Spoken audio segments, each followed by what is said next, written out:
Day 31. The workout is Heidi, named after Heidi Stevenson, who was a member of the RCMP in Nova Scotia and who lost her life in the line of duty last week. This workout is as many reps as possible in 23 minutes of 23 squats, 23 push-ups, 23 kettlebell swings, 23 jumping lunges, 23 sit-ups, and finally 23 box jumps. Movement review. Squats, keep that movement tidy. Start with the hips and knees in extension.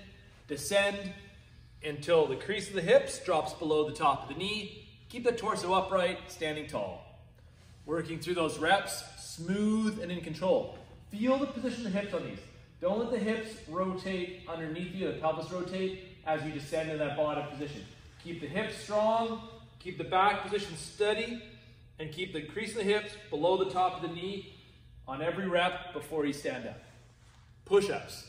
Remember, our standard is that the shoulder, back of the shoulder, drops below the elbow in that lowest position.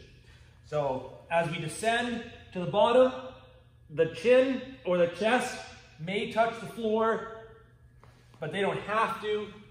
What cannot touch the floor is the belly, hips, or legs. Remember, if you're scaling these, you're better to elevate your hands using a bench, box, whatever you've got around, than you are to work off the knees. With kettlebell swings, use what you've got to swing. So whatever you've got around the house, make that work. If there's just really nothing that does work very well, what you can do is you can use a barbell in the back if you've got it. You can use a dumbbell in the front and work through range of good mornings. You could hold on to a sandbag. If you've got a band, you could use band good mornings.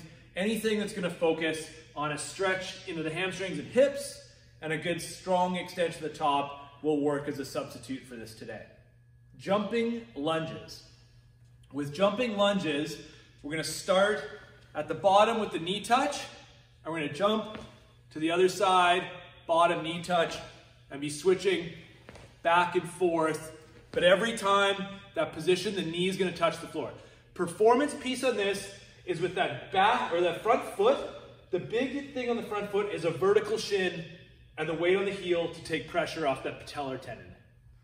Okay, with the sit-ups, bottoms of the feet together, knees out. If you've got an ab mat, great. You can also roll up a hoodie, sweatshirt, or towel for under the low back.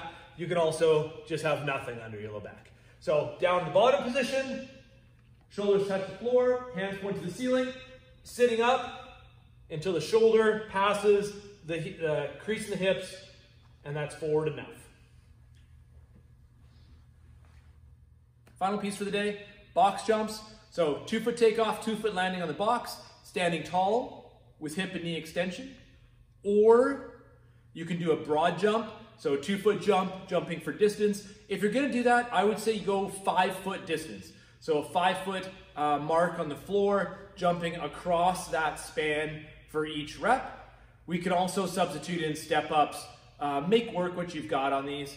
Remember, the flow for this workout should be constant movement for 23 minutes. Pick weights and movement standards that are going to allow you to keep pushing pace for the entire time. That's the workout for the day. Good luck.